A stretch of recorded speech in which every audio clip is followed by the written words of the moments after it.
2 जून 2023 शाम का समय। सब कुछ सामान्य था।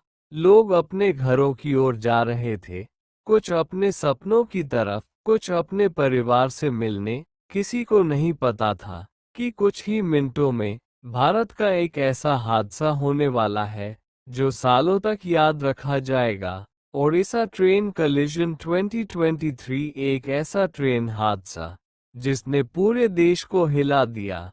3 ट्रेनें, एक ही ट्रैक, और एक ऐसी गलती जिसने सैकड़ों जिंदगियां बदल दी। ये कहानी सिर्फ एक एक्सीडेंट की नहीं है, ये कहानी है गलती, सिस्टम और सच की। ओडिशा के बालासोर जिले में एक छोटा सा स्टेशन, बाहांगा बाजार, यहाँ से गुजरने वाली ट्रेनें हर दिन की तरह अपनी रफ्तार में थीं। उस शाम 2 ट्रेनें सबसे महत्वपूर्ण थीं।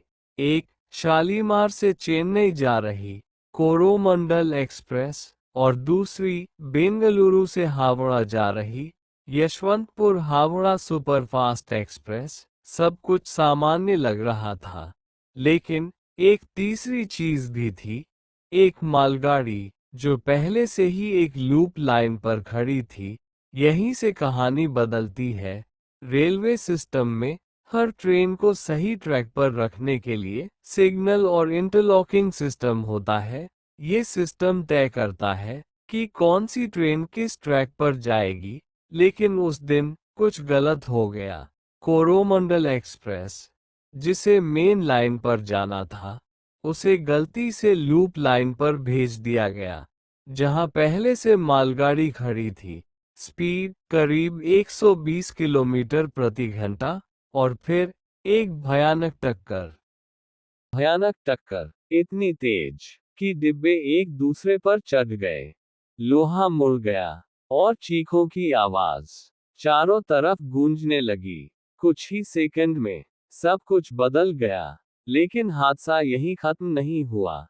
टक्कर के बाद कुछ डिब्बे दूसरी लाइन पर गिर गए, और उसी समय दूसरी तरफ से आ रही यशवंतपुर हावड़ा एक्सप्रेस उनसे टकरा गई। अब ये एक नहीं, 3 ट्रेनों का हादसा बन चुका था।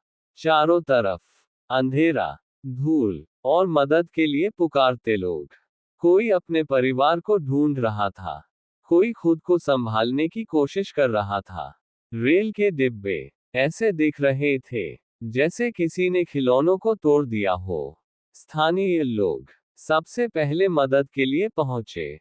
बिना किसी डर के उन्होंने लोगों को बाहर निकालना शुरू किया। कोई पानी दे रहा था, कोई घायलों को उठा रहा था। कुछ ही देर में रेस्क्यू टीमें भी पहुंच गईं। एनडीआरएफ, रेलवे स्टाफ और मेडिकल टीमें। रात भर बचाव कार्य चलता रहा। कटे हुए डिब्बे, फंसे हुए लोग, और हर तरफ दर्द। इस हादसे में 280 से ज्यादा लोगों की जान चली गई और 1000 से ज्यादा लोग घायल हुए। पूरे देश में शोक की लहर दौड़ गई। टीवी चैनल, सोशल मीडिया, हर जगह बस इसी हादसे की चर्चा थी। लेकिन सबसे बड़ा सवाल अब भी वही था, ये हुआ कैसे? क्या ये सिर्फ एक गलती थी या सिस्टम की नाकामी? जांच शुरू हुई, सीबीआई को जिम्मेदारी दी गई, और धीरे धीरे सच सामने आने लगा। रिपोर्ट्स के अनुसार इंटरलॉकिंग सिस्टम में गड़बड़ी हुई थी। मतलब, ट्रैक बदलने का जो सिस्टम था, वो गलत तरीके से काम कर गया।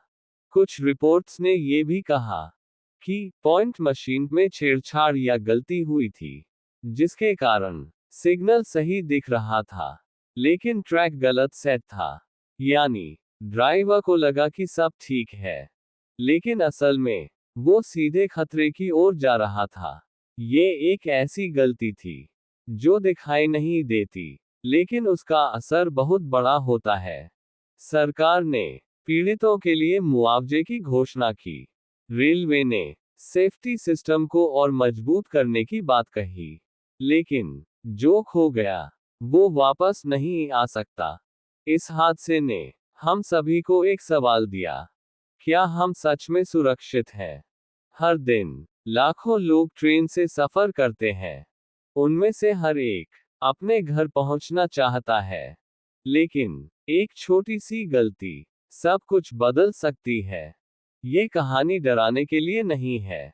ये कहानी है जागने के लिए। क्योंकि टेक्नोलॉजी कितनी भी आगे बढ़ जाए, अगर सिस्टम में एक छोटी सी चूक हो, तो उसका असर हजारों लोगों पर पड़ सकता है। आज जब हम ट्रेन में बैठते हैं, हम भरोसा करते हैं उस सिस्टम पर जो हमें सुरक्षित रखता है। लेकिन ये हादसा हमें याद दिलाता है कि उस भरोसे को मजबूत बनाना सबसे जरूरी है।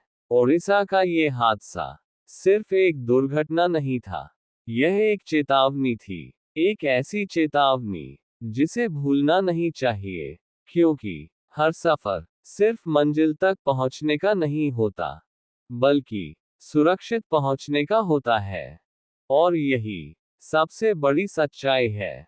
ये थी कहानी भारत के सबसे बड़े ट्रेन हादसों में से एक की।